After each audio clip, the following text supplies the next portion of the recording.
E para esta reflexão, quero convidá-los a abrir a Bíblia no Evangelho segundo São João, capítulo 1. São João, capítulo 1. Vamos ler aqui alguns versículos para a nossa meditação.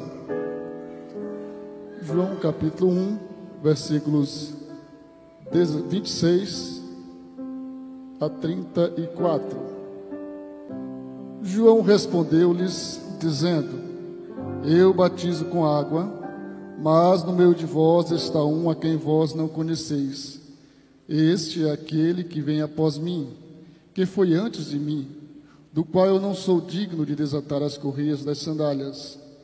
Essas coisas aconteceram em Betânia, do outro lado do Jordão, onde João estava batizando. No dia seguinte, João viu a Jesus que vinha para ele e disse: Eis o Cordeiro de Deus que tira o pecado do mundo. Este é aquele do qual eu disse: Após mim vem um homem que foi antes de mim, porque já era primeiro do que eu. E eu não o conhecia, mas para que ele fosse manifestado a Israel, vim eu por isso batizando com água. E João testificou, dizendo: Eu vi o Espírito descer do céu como uma pomba e repousar sobre ele. E eu não o conhecia, mas o que me mandou a batizar com água, esse me disse: Sobre aquele que vires descer o Espírito e sobre ele repousar, esse é o que batiza com o Espírito Santo. E eu vi e tenho testificado que este é o Filho de Deus. Glória a Jesus. Palavra de Deus, registro aqui das palavras de João Batista, aquele que foi enviado para preparar o caminho do Senhor, para proclamar de forma prévia o Cordeiro de Deus que tira o pecado do mundo. O evangelista João, ao escrever esse livro, ele tem a preocupação de apresentar Jesus como sendo o Filho de Deus. A preocupação de João, na ocasião em que ele escreve, depois que os outros 3 evangelistas já haviam escrevido, Mateus, Marcos e Lucas, João escreve para reforçar a verdade de que Jesus, apesar de homem, ou melhor, mesmo sendo homem também, ele era Deus, ele era 100% divino. Por isso João é conhecido como o Evangelho do Filho de Deus. E ele já inicia esse Evangelho, ele já inicia o registro falando de Jesus como divino. Quando ele escreve no começo do livro: No princípio era o Verbo, e o Verbo estava com Deus, e o Verbo era Deus. Ele estava no princípio com Deus. Todas as coisas foram feitas por ele, e sem ele, nada do que foi feito se fez. É assim que ele começa apresentando Jesus, como sendo Deus. Porque quando ele escreve esse evangelho, já no final do 1º século, havia exatamente disseminações e ensinos errados de que Jesus não era divino. Afirmavam que ele era sim um grande homem, tinha sido um grande profeta, mas ser divino era demais. Eles não acreditavam que era possível que o Deus, Criador do céu e da terra, incorporasse em humano para conviver com os homens. Então João vai e apresenta Jesus como sendo pré-existente, como sendo o Filho de Deus que já existia antes da fundação do mundo, porque no princípio era o Verbo. Ou seja, o marco, no princípio de tudo, para nós, o Verbo já era existente. E esse Verbo era Deus. E ele vai e apresenta Jesus como sendo esse ser divino, ainda que também humano. E ele abre exatamente o espaço para falar de João Batista. Houve um homem enviado de Deus cujo nome era João. E ele já se preocupa em deixar bem claro que esse João não era a luz. Ainda, versículo 6 do capítulo 1. Houve um homem enviado de Deus, cujo nome era João. Este veio para testemunho, para que testificasse da luz, para que todos crescem por ele, por meio dele. E versículo 8. Não era ele a luz, mas veio para que testificasse da luz. E ele então volta novamente a falar sobre Jesus, sobre essa luz. Parece que ele não consegue ficar sem exaltar a grandeza de Jesus. E continuando, ele diz: ali estava a luz verdadeira, que alumia todo homem. Volta a falar de Jesus. E no versículo que lemos, no texto que lemos, mais precisamente a partir do versículo 19, nós temos o testemunho de João Batista. E esse é o testemunho de João, um João falando sobre o outro, né? João evangelista falando sobre João Batista. E esse é o testemunho de João, quando os judeus mandaram de Jerusalém sacerdotes e levitas para que lhe perguntassem: quem és tu? A pregação de João Batista, o fato de João Batista estar batizando no Rio Jordão, atraiu a atenção de muitas pessoas que procuravam ele para serem batizadas. E João pregava já um prenúncio do Evangelho. Ele pregava arrependimento. E sua palavra era pesada, era forte. Ele chegava a chamar os fariseus, os hipócritas de sua época, de raça de víboras. E as pessoas vinham para serem batizadas por João, porque viam a necessidade de um arrependimento. E de repente essa atenção a João também atraiu a atenção dos religiosos, dos chefes da sinagoga, do templo. Então mandaram alguns sacerdotes e levitas perguntarem a João. Mas não chegaram perguntando se ele era o Cristo. Chegaram perguntando quem era ele. Quem é você? Quem és tu? E ele já começou dizendo: eu não sou o Cristo. Se é essa a preocupação de vocês, eu não sou o Cristo.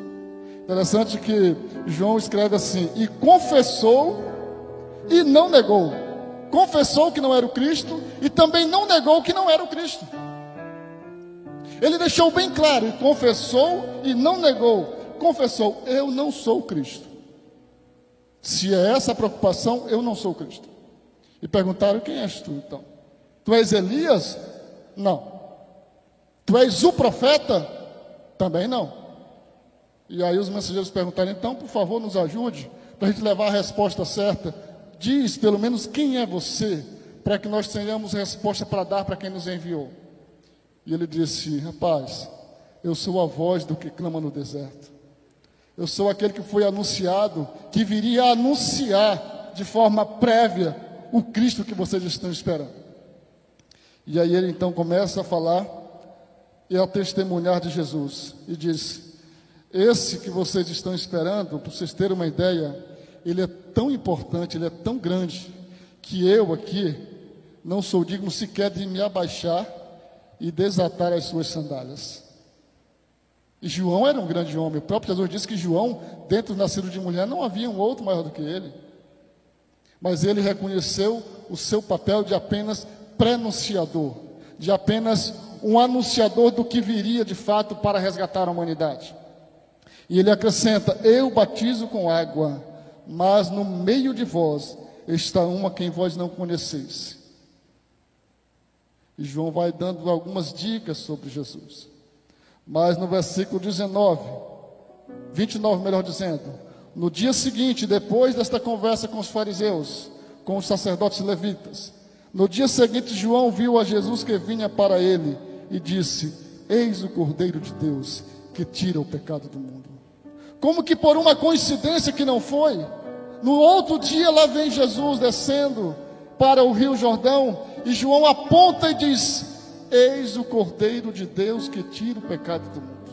E parece que ele se volta para as pessoas que haviam interrogado ele antes e diz: este é aquele de quem eu falei, que eu não sou digno sequer de desatar as suas sandálias.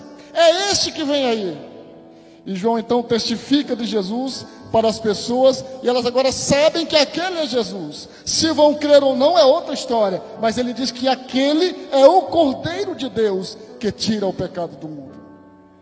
E é interessante porque todo o ministério de Jesus, na verdade toda a sua vida, é uma caminhada para a cruz. Quando João apresenta Jesus, já o apresenta como Cordeiro de Deus. E qual era o papel do Cordeiro na liturgia judaica? Era ser sacrificado. E assim que João já apresenta Jesus: eis o Cordeiro de Deus que tira o pecado do mundo. E aqui também ele já inova, porque ele diz: tira o pecado do mundo. Não é só o pecado de Israel. O povo de Israel aguardava um Redentor, sim, mas eles não contavam com um Redentor que seria compartilhado com o restante do mundo. E João deixa bem claro que o ministério salvador de Jesus é um ministério universal. Eis o Cordeiro de Deus que tira o pecado do mundo. Versículo 32.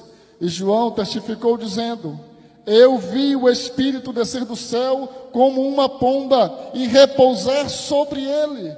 João está testificando do que ele tem certeza, porque ele diz que viu o Espírito de Deus descer e pousar sobre Jesus. E as pessoas iam ouvindo. E ele continua: e eu não o conhecia, mas o que me mandou a batizar com água, esse me disse: sobre aquele que vires descer o Espírito e sobre ele pousar, este é o que batiza com o Espírito Santo. João tinha segurança do que ele estava testificando. Por isso, esse é o testemunho de João. E eu vi, e tendo testificado que esse é o Filho de Deus. E aí no dia seguinte, João estava outra vez ali na companhia de 2 dos seus discípulos. E novamente Jesus. E vendo passar a Jesus, disse: eis o Cordeiro de Deus. João não suportava olhar para o Filho de Deus e não proclamar que ele era o Salvador do mundo. Eis o Cordeiro de Deus. E suas palavras eram tão precisas que esses 2 discípulos que estavam com ele deixaram João Batista e seguiram a Jesus. E um deles era André. O outro supostamente era o próprio João que está escrevendo. Talvez aí explique porque dele saber tanto detalhe desse momento. E eles seguem a Jesus. E aí nós vamos ver que após eles seguirem a Jesus, André depois avisa para Simão sobre Jesus. Diz: olha, nós encontramos o Messias que estava sendo esperado. Jesus vê no outro dia Filipe e diz: segue-me. Filipe encontra Natanael e diz: nós encontramos o Messias. Natanael diz: mas de Nazaré? Pode vir alguma coisa boa de Nazaré? E Filipe não discute o assunto, só diz: vamos lá, vem e vê. Veja com seus próprios olhos. E quando Jesus vê Natanael vindo para ele, Jesus revela um pouquinho da vida de Natanael. O suficiente para Natanael reconhecer que ele é o Messias, que ele é o Cristo. E hoje nós temos a oportunidade de ouvir, de ler da palavra de Deus o testemunho de João Batista, que deixou bem claro que Jesus é o Cordeiro de Deus que tira o pecado do mundo. Seus 2 discípulos entenderam a mensagem e seguiram-no. Outros seguiram depois, e já fazem quase 2000 anos que segue-se uma sequência de seguidores. E aqui estamos nós, crendo e anunciando que Jesus é o Cordeiro de Deus que tira o pecado do mundo.